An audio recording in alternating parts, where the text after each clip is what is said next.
Kat mana pula Cik Nazira sekarang ni? Sebelah saya ni Cik Nazira ke? Ya, saya. Okey, boleh Cik Nazira cerita bagaimana terjebak dalam menjadi badut pula? Ya, nama badut saya Kitty Pinky. So, di kalangan orang yang mengenali saya akan panggil saya Mama Pinky. Ya, saya dapat idea untuk menjadi badut ni setelah saya berfikir satu hari kucing dalam peliharaan saya dah semakin banyak. Jadi, kos makanan, rawatan dan sebagainya dah semakin meningkat.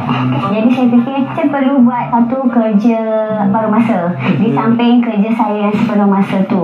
Boleh ke kita main terjah je jadi badut ataupun memerlukan persediaan? Kita kena belajar. Ya, kena belajar tak?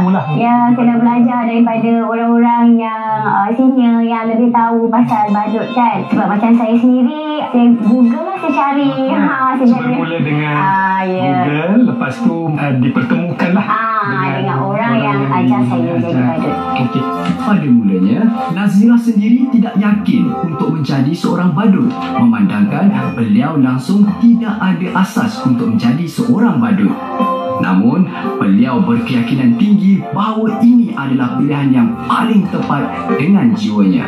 Nazira mengambil langkah drastik dengan mencari pelbagai maklumat berkaitan dengan badut di beberapa laman sesawang. Akhirnya, pencarian Nazira berjaya menemukan beliau dengan seorang yang berpengalaman dalam bidang ini. Nama saya Syahri Sabil Marudin. Saya berusia 42 tahun, meletak di Taiping, Perak. Penuh masa saya sebagai penyampai untuk majlis rasmi dan tak rasmi. Sampai itu juga saya juga buat badut lah untuk macam-macam jenis event ataupun acara. Nazira, dia menghubungi saya daripada Facebook. Dia dapatkan nombor WhatsApp saya. Jadi daripada situ dia mula WhatsApp pada saya nak mengetahui macam mana cara untuk belajar badut. Daripada situlah pengenalan kami hingga ke saat ini. Dia ceritakan tujuan dia, bila niat dia tu baik dalam agak kucing-kucing jalanan ni. Jadi saya rasa saya ambil peluang ni untuk bantu dia lah. Okey, di peringkat awal bila belajar sampai di sini, saya ajar macam mana cara nak pintai balon. Lepas tu kita ajar dia ada cara macam mana nak make up badut. Lepas tu kita cuba tampilkan karakter dia sebagai badut. Nasihat saya kepada Nazira, oleh kerana pertama sekali semangat dia yang cukup luar biasa. Nazira, Kak Ira, teruskan apa yang Kak Ira buat. Jangan pedulikan apa orang cakap, kita buat baik, semua orang sayang. Jadi apa yang saya nak sarankan kepada anda di luar sana, kalau lihat badut, tolonglah support kami. Sumbangan yang anda berikan itu kita boleh manfaatkan untuk kehidupan kita seharian. Setelah berguru dengan orang yang tepat, Nazira tanpa segan silu memanjangkan hasratnya kepada tuan punya sebuah kafe di Bandar Ipoh. Nazira bersyukur kerana idenya diterima baik dan sejak itu, Nazira mampu menarik nafas lega bila memikirkan nasib anak-anak peliharaannya bakal terbela. Saya tanya lebih lanjut, lepas tu dia bagi tahu pasal dia nak buat macam badut, lebih kepada untuk hiburkan kanak-kanak. Jadi bila saya fikir, berminat juga ni kan, sebab benda baru dekat dalam Ipoh ni. So bila dia first time dia datang tu, saya rasa benda yang lain daripada yang lain, orang tak buat lagi. Jadi saya macam berminat untuk dia masih setiap minggu kat sini. So Alhamdulillah bila dia datang, budak-budak semua seronok lah untuk Mama Pinky lah. Kita orang daripada tim Kondi harap kalau akak dapat expand lagi akak punya charity macam ni kan, lebih kepada ada macam community akak punya sendiri, lebih meriah lah untuk akak. So tak ada akak keserangan macam ni, boleh at least ada ahli macam tu kan. Pada penonton yang lihat ni, boleh datang ke Kondi. Kalau nak jumpa Mama Pinky, dia hari Jumaat, Sabtu dan Ahad jam pukul 9 malam hingga pukul 12. Time tu boleh datang, dia memang ada, setiap minggu ada insyaAllah. Sejak itu juga, panggilan Mama Pinky telah menjadi sebahagian daripada dirinya. Mengambil sempena warna kereta pertamanya, Nazira mengekalkan nama Pinky untuk bergerak sebagai seorang badut. Gelaran itu juga menjadi nadi kehidupan untuk kucing-kucingnya hingga satu detik yang entah bila akan terhenti. Seperti tugas lain juga, Mama Pinky ada kalanya berdepan dengan kanak-kanak yang takut kepada badut. Mama Pinky menganggap ini sebagai cabaran yang memerlukan beliau memujuk kanak-kanak yang takut kepada badut. Ini Kerana sekiranya kanak-kanak ini takut kepadanya, maka jualan belonya mungkin tidak akan memberangsangkan.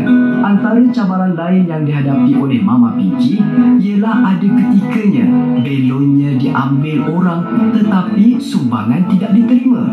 Mama Pinky menganggapnya sebagai asam garam dalam pekerjaannya dan beliau tidak pernah berkecil hati. Usaha Mama Pinky sebagai badut tidak terhad di restoran sahaja. Beliau juga menerima beberapa undangan dari pihak perseorangan yang memerlukan khidmatnya sebagai badut untuk menarik perhatian orang ramai untuk singgah ke gerai atau premis jualan mereka. Namun, undangan ini hanya boleh diterima pada hujung minggu atau bila Mama Pinky berkelapangan sahaja. Pertemuan Nazirah dengan seekor kucing yang tercedera bukan kebetulan. Segalanya telah dirancang. Naluri keibuan Nazirah tersentuh bila satu hari beliau terbaca tentang kisah kucing cedera parah yang tersepit di mesin kilang. Nazirah tidak tenteram sehingga berjaya menghubungi sebuah kilang di Ceras dan menyatakan hasratnya untuk mengambil kucing tersebut untuk dibela dan dirawat. Saya terbaca dalam Metro Online beritahu ada seekor kucing yang kedua-dua tangannya dah tersepit pada enjin forklift. Kucing itu dah diselamatkan oleh pihak bomba dan dibawa ke klinik untuk rawatan. Jadi bila saya dah telefon dekat pekerja kilang tu, pihak kilang cakap mereka pun tengah cari siapa yang nak jaga Ramadan sebab sehingga waktu tu belum ada lagi orang yang nak jaga Ramadan. Jadi saya kata kalau tak ada orang nak jaga dia, bagilah saya jaga Ramadan. Hasrat murni Nazirah dipermudahkan. Kucing malam ini yang kehilangan kedua belah kaki hadapan telah dibenarkan untuk diberikan kepada Nazirah. Walaupun kucing tersebut kehilangan kedua belah kaki hadapannya, namun ia tetap dapat hidup normal seperti kucing-kucing yang lain. Nazirah memberi nama Tuah Ramadan sebagai panggilan manja untuk kucing tersebut. Kini Tuah Ramadan telah menjadi sebahagian dari kehidupan Nazirah dan kucing ini gemar bermain dengan daun pandan. Tuah Ramadan pengganti kepada seekor lagi kucing Nazirah bernama Tabah yang mati akibat leukemia. Kesedihan kehilangan Tabah dan kehadiran Tuah Ramadan telah menceriakan hari-hari Nazirah. Semangat yang ada pada Nazirah sebenarnya memberi inspirasi kepada kita untuk berusaha demi memastikan kehidupan kita dan sesiapa sahaja yang kita sayang terus mendapat pembelaan yang sepatutnya. Dalam keadaan kita diuji dengan pelbagai ujian, kita seharusnya bangun tanpa mengira kekurangan yang ada pada diri kita. Pengorbanan dan perjuangan Nazirah atau Mama Pinky mendapat sokongan daripada kawan-kawannya. Mereka yang mengenalinya pasti kagum dengan semangat yang ada pada wanita ini. Saya berkenalan dengan Mama Nazirah melalui Facebook. Saya ada hubungi dia di message dia melalui Facebook. Masa saya jumpa baby kucing tu, di mana baby kucing tu dah tak ada ibu, so perlukan ibu susuan. Jadi Mama Nazirah datang ke rumah saya malam tu dan ambil baby tu bawa balik. So sejak itu saya kenal Mama Nazirah, hampir 2 tahun lah persahabatan kami. Nazirah turut memastikan bahawa anak-anaknya mewarisi apa yang diperjuangkan selama ini. Ibu kepada 3 orang anak ini seboleh mungkin akan melibatkan mereka dalam apa jua hal yang berkaitan dengan kucing-kucing jalanan ini. Okay, pada pendapat saya tentang minat ibu saya terhadap kucing ini, saya amat sukakan juga minat ini kerana saya kadang-kadang saya akan memberi dorongan ataupun memberi bantuan. Memang daripada kecil dulu pun mak saya suka bela kucing. Tapi bila dah besar ni lagi banyak dia bela. Memang lebih sayang kucing bersama kami lah. Mak saya memang wanita luar biasa lah. Sebab daripada pagi dia jaga kucing. Lepas tu semoga kuat selalu lah, sihat-sihat. Kalau mama tak sihat, siapa jaga kucing lagi?